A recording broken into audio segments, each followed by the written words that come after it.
But our top story and what we're here to talk about is it's official. Shae Cornette is going to take over for Molly Qerim as the full-time host of First Take. Ryan Glass-Steagall and Michael McCarthy of Front Office Sports broke the story earlier this morning. ESPN confirmed it. Stephen A. Smith announced it officially during the 11 o'clock hour of First Take. I always find it fascinating whenever stuff like this happens, and there's, obviously the start point here would be Molly leaving First Take, and now here we are, we have her replacement. I look back, and this stuff always tends to happen like a month directly after it happened. I mean, this is literally a month to the day, I think, that Molly Qerim, it broke that she was leaving First Take. So here we are exactly 1 month later.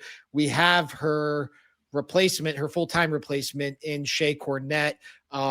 I think we kind of had an idea that this was one of the stronger likelihoods. But Drew, what did you make of this news as it broke this morning? Yeah. I'll be honest. I don't really know what I made of the news. Shae Cornette is not someone that was like on my radar before this, First Take sweepstakes got underway. I think like maybe my only interaction with her in terms of like a sports media consumer was, I believe, at least like a few years ago, she was hosting ESPN radio alongside her spouse, Jordan Cornette, during like NFL Sunday afternoons. So like if I was in my car listening to ESPN radio and I didn't like want to listen to the local game, like I would be listening to Shae Cornette and Jordan Cornette run through scores of NFL games as they're ongoing amid like 30 minutes of commercials per hour. So that was like my only exposure to her prior to, the First Take sweepstakes. But, I think it clearly became like she was like one of the front runners. She had like more experience than most of the other candidates that they were trying out. And, I think ultimately it probably comes down to like, who does Stephen A. Smith want in that chair? And, if you read the press release, Stephen A. seemed pretty comfortable with her. She obviously, had a pretty good run this month, at least good enough to earn the position. So it makes sense to me. And, where I go with this, and Ben, I'd love to hear your opinion, is like, is hosting First Take like a good job to have on television? Because, with the whole Molly Qerim exit, I initially thought like, okay, she wanted to do other things. ESPN was going to like allow that. But maybe they couldn't agree on a number or whatever. And that's where things fell apart. Now, I think last week or maybe earlier this week, like we had Mad Dog saying some stuff about how maybe it was ESPN that actually wanted to move Molly Qerim off of First Take and put her in other roles. And I think Mad Dog called it a demotion. So I think it's less clear like what the impetus of her leaving First Take actually was. But to me, to circle back, I think it gets to the broader point of like, what kind of job is First Take? Like we've seen hosts of these debate shows before, like move on to do other things. Like I think of maybe Jenny Taft over at FS1, who is now like, she's the lead sideline reporter on college football. She's going to be a sideline reporter at the World Cup. Like she's gone on to do big things after hosting Undisputed. I can't really think of too many other examples where like you've had a debate show host go on to do more kind of hard journalism like that. So to me, to get it back to you, Ben, like is hosting First Take like a good job long term for your career path? Yeah, let me I want to hit on something you hit on earlier in your answer real quick, because my primary exposure to Shay was her guest hosting First Take. It was when Molly was out, probably for most of the last year, or at any point during the course of the last year. If Molly was out, Shay was typically the lead fill-in. And so when Molly left, that was one of the first names I threw out, was like, hey, this is the name they rely on here typically. If Molly is out, like it would make sense that they go to her. So I always thought she kind of had the inside track. It did seem like they made it an open competition. I mean, they tried out Amina Smith. They tried out MJ Acosta. They tried out Peter Schrager. They tried out a whole host of, but it was a different host like every day throughout the week. So they definitely did their due diligence here, but ultimately it wound up in the place that I figured this would have been my betting favorite for dating back to when Molly first left. So that's ultimately how it did shake out. In terms of, is First Take a good job? I think it's a good job relative to the other opportunities a talent like Shae Cornette would have at ESPN. I mean, she's only been at ESPN since 2020. She came over, had done some work at the Big Ten Network, was primarily a fixture on local stations in Chicago. I mean, has a lot of experience covering the Bears and covering the NFL, comes over to ESPN and kind of gets thrown in the mix as a Sports Center anchor, but not like Elle Duncan, where Elle Duncan has ownership of the six. Obviously not like Scott Van Pelt, where he has ownership of the late night one. Gary and Randy Scott, they lead the charge on the morning one. Like Shae was one of those talents who was versatile and all over the place and could fill in on First Take, but didn't have like a show attached to her. Like she's not like the type of talent we've written a lot about throughout. We were joking in our private Slack about like, we previously had her tagged as Shae Cornette, which is what she went by. Now she just seems to be going by Shae Cornette. And I said, we should change some of these, or we could change some of these. And there's not really many of them to change because we've only written about her a handful of times. Now she's going to be on ESPN every morning from 10 to 12. She's going to be on one of their more highly rated shows. She's going to be opposite Stephen A. Smith. I mean, she's going to be opposite ESPN's number one talent. They're $100 million. I think it's actually a little bit more than $100 million. They're top talent. So I think it's a good job in terms of visibility. I think it's definitely a promotion from where she was. I think the question would be almost more broadly about First Take. What is the upside for anyone there other than Stephen A. Smith? Like, is there, because we've seen Max Kellerman leave that show and he's, popping back up now with Zuffa Boxing. We've obviously seen Skip Bayless and what his career has become post ESPN.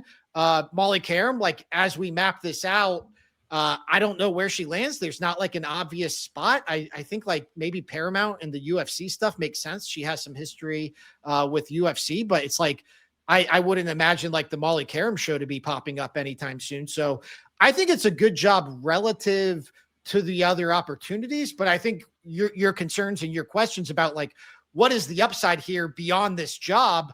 I think it's totally valid because I think history, both as a host and somebody opposite Stephen A. Smith as a debater, would show you like, this is very much the Stephen A. Smith show.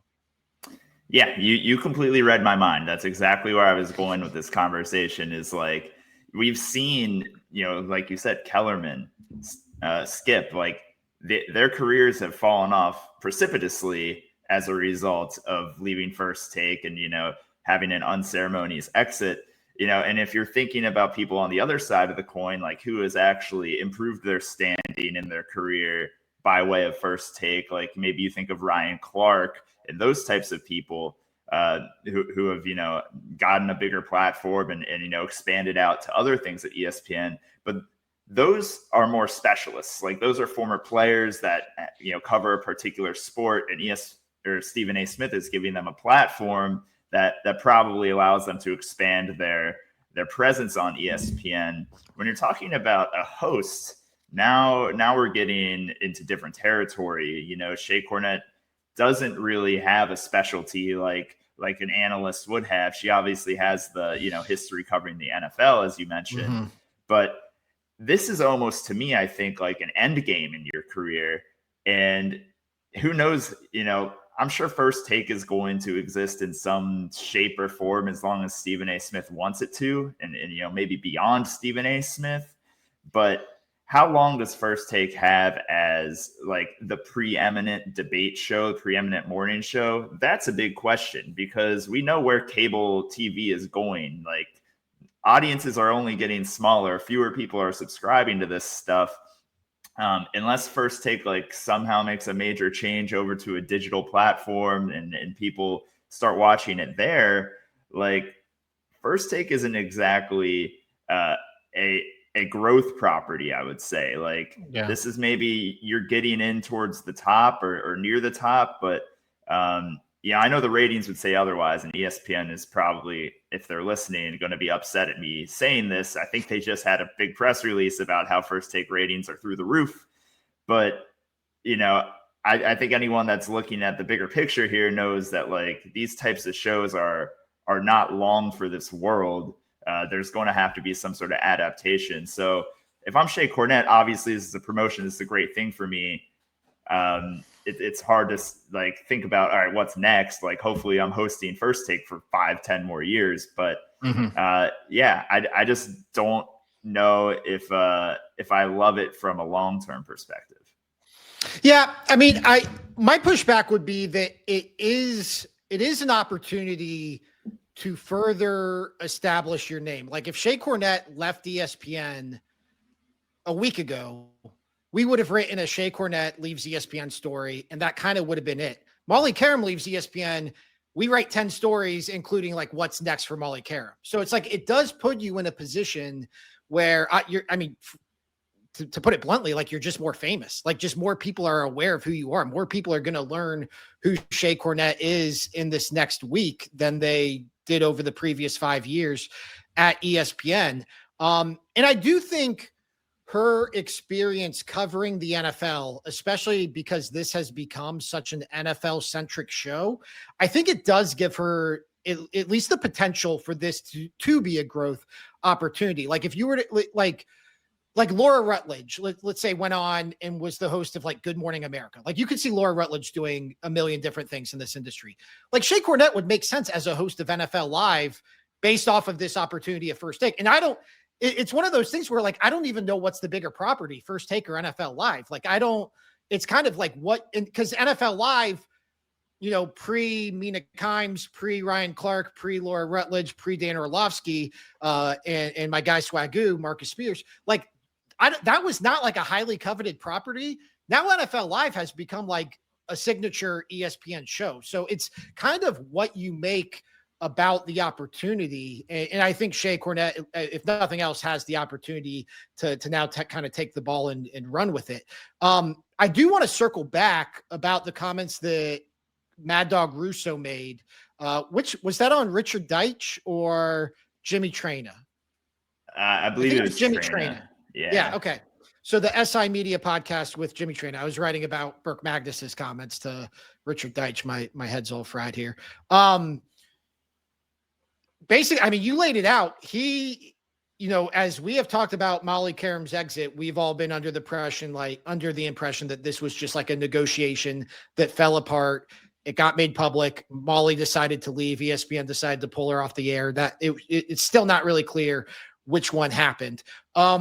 The way Mad Dog tells it, and Mad Dog you would think is pretty plugged into what's going on at First Take, is they were pulling her from First Take regardless, which the way Burke Magnus had framed it to Richard Deitch, to bring this full circle, is like they had mutually made a decision that Molly was going to take on different opportunities.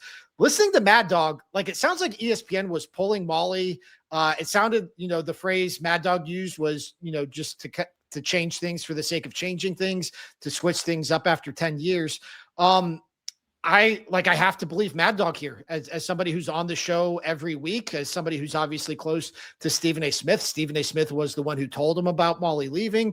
I tend to believe that's what happened now. Does that change your perspective at all about how this all went down, if this was ultimately a change that they were going to make regardless? Oh, 100%. Like, it makes me ask, one, why, and two, who? Like, so why would they want to take Molly Qerim off the air after 10 years? Because she's clearly like refined her craft in a way that has made that show a lot better. And then two, like, who was this? Was this ESPN executives saying that they want other things for Molly Qerim? Maybe because they know the contract negotiations coming up. They know she's going to be at maximum leverage to negotiate a higher salary. That could be a reason. Or is it Stephen A. Smith saying, all right, Qerim has run her course on this show, and I'm looking for fresh blood here. I don't know why. I think Stephen A. and Molly, at least publicly, had a great relationship. So I'm not sure why that would be the case, but you never know. Like, there's always things that go on behind the scenes that might cause some sort of consternation. But yeah, to me, it completely changes how I see how this whole thing went down, because I think we all thought it made more sense that, all right, Molly's been there for 10 years. Maybe she wants to try something different. Mm-hmm. ESPN is willing to oblige, but maybe at a lower price. That doesn't seem to be the case based on what Mad Dog is saying. And I'm with you. Like, he's plugged in there, and he's not the type of person that is going to filter his thoughts through any sort of PR spin and whatnot. So I have a tendency to believe him more so than what Magnus said on Deitch's podcast. Yeah, it does. I mean, it also makes sense, like, why this was so abrupt then. Like, if that's when the decision was made that they were pulling her and it became finalized, or it became clear. I mean, obviously there's a whole money component to this, and it became clear that whatever this role was, she was not going to be making First Take money, whatever it was. I think Mad Dog threw out doing Sports Center, which, yeah, I mean, would, again, to bring this kind of full circle, like, would seem like a demotion after 10 years of hosting First Take, to kind of just be thrown back into the Sports Center anchor rotation, which is, you know, for on-air talent, kind of an entry level job for people doing that role at ESPN. It makes sense why this was so abrupt and why it was so, I mean, it was messy. Like, ESPN can try to spin it how they want. Molly, you know, hasn't said anything about it publicly other than the initial statement. It's to have a host leave the show abruptly and to be left with Stephen A. Smith hosting the show for 4 days during the week it happened. It was obviously not as amicable as Burke Magnus portrayed it during his appearance on Richard Deitch. It does make me wonder if the end game was always to get Shae Cornette in this spot, or if they thought, like, hey, we're going to, you know, we have a bridge here with Molly through the end of the year, then, you know, either we can negotiate with talent elsewhere, we can, you know, run some auditions when Molly's not here during the holidays, what have you. That does make me wonder if Shae was always the end game, and if this is like a long-term gig for Shae now, or if there's like maybe a more high-profile name out there. I'm kind of under the impression, though, this is Shae Cornette's job now. Like, she's going to have a run here. I don't think this is going to be like the ESPN NBA booth where we get to this time next year and where we're talking about breaking in another name. Yeah. I want to kind of get at this because you consume First Take more than I do, just to be blunt about it. You're working the morning shift here at Awful Announcing, so you're looking at First Take content a lot. Stylistically, like, do you think the show is going to be any different under Shae Cornette than it was under Molly? Are there any like major differences that you've seen in the month since Molly left, or maybe in some of Shay's earlier appearances guest hosting the show, that would say like maybe First Take is going in a different direction here? Yeah, I actually have, because I was looking back at some of Shay's guest hosting this morning as I was writing up the story. And I'd say, like, from a football perspective, she is way more like on field based. Like, she is like more in tune with like the X's and O's and decision making and strategy and those type of things. I think Molly, and I think both of these things work on the show. It's just a matter of what the show looks like. Molly is more, I'd say, like, narrative based. It's more about the personalities and the players and the narratives and the type of things that have become, you know, commonplace and synonymous with ESPN in its embrace debate era. So I do think, like, Shae stylistically is a fit with like the Dan Orlovsky types and the Ryan Clarks, and they're more like analytical football types. Whereas Molly, I think, was a better fit with like the Chris Mad Dog Russos and the, you know, the way the show has been. So I think you could see an evolution of the show in that capacity. But yeah, that was the big thing that stood out, is you do we talked about this with Courtney Cronin because she's more of a traditional reporter. Shae has those reporting chops. Shae was an NFL Chicago Bears reporter, and I do think that shows up in her hosting. The other part I would say about it, though, is the downside would be if there was a show where there wasn't somebody opposite Stephen A. and it was just Molly and Stephen A. And I don't think that happened all that often. And I don't even know how frequently it ever did happen. But I feel like that could still be a show. I feel like Molly and Stephen A could carry a show and have debates. I don't know if Shay's there yet. I couldn't imagine or envision Shay kind of carrying a show without somebody opposite Stephen A. Smith as a debater. And so that's an area, where she'll probably grow as she assumes this role. But those would be the two big things. Yeah, that's interesting because like maybe this is where, ESPN's heads were at here. Like they see the writing on the wall. This show is going to be more NFL focused. It has already been more NFL focused than it has been in the past. Maybe we get someone with those reporting chops that has that experience with the league and maybe can get a little bit more granular than Molly could have. And also, like, if you're thinking of it from an ESPN executive's perspective, she's going to be a little bit cheaper. Stephen A might, want that the show to go in that direction as well. So from that perspective, it could make sense. And, I'm not sure I believe that like Shae was always like going to be the favorite daughter here and always going to get this job. Like I think the tryouts were legitimate between all of those hosts that they cycled through this past month.